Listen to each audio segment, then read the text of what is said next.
Assalamualaikum warahmatullahi wabarakatuh. Perkenalkan, nama saya Kansa Sabilah dengan NIM 201110068. Video ini dibuat untuk memenuhi tugas qawaid fikih dengan dosen pengampu Bu Eva Fadilah MH. Kali ini saya akan memberikan sedikit pengetahuan yang saya dapatkan dari mata kuliah qawaid fikih. Dengan materi yang pertama, sejarah perkembangan pembentukan qawaid fikih, yang kedua al-umuru, dan yang terakhir al-yakin. Baiklah, ke materi pertama, sejarah perkembangan. Seorang ulama kontemporer, Ali Muhammad Al-Nadwi, berpendapat bahwa masa penyusunan qawaid fikih itu terbagi menjadi 3 masa. Yang pertama masa kelahiran, yang kedua masa pembukuan, dan yang ketiga masa penyempurnaan. Masa kelahiran, hadirnya masa kelahiran dikarenakan adanya proses pertumbuhan dan pembentukan selama lebih dari 3 abad, dari zaman kerasulan hingga abad ketiga Hijriah. Masa kelahiran ini terbagi menjadi 3 periode. Yang pertama, periode Nabi, berlangsung selama lebih dari 22 tahun. Disebut juga masa tasyri atau pembentukan hukum Islam di zaman Rasul, dan sebagai embrio kelahiran ilmu qawaid. Yang kedua, di zaman sahabat. Zaman sahabat ikut membentuk kaidah fikih karena 2 keutamaan. Yang pertama karena sahabat merupakan murid Rasul dan mengetahui situasi turunnya wahyu, dan yang kedua wahyu tersebut berkenaan dengan para sahabat. Dan yang ketiga zaman tabi'in at-tabi'in, berlangsung kurang lebih 250 tahun. Selanjutnya ada masa pembukuan. Terjadi penurunan pola pikir di bidang hukum dan terjadi kecenderungan taklid dan melemahnya ijtihad.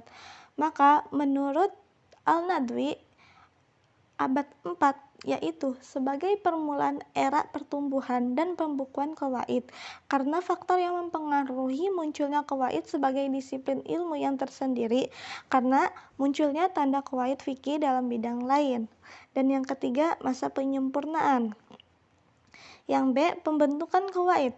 Periode ini meliputi asru risalah atau asru tasyri, yaitu masa pembentukan hukum, yaitu pada zaman Nabi, zaman Al-Quran yang diturunkan serta hadis disampaikan, zaman sahabat atau khulafa rasyidin, dan yang terakhir zaman tabi'in. Materi yang kedua, al-umuru, qawaid asyasiyah. Setiap perkara tergantung niatnya.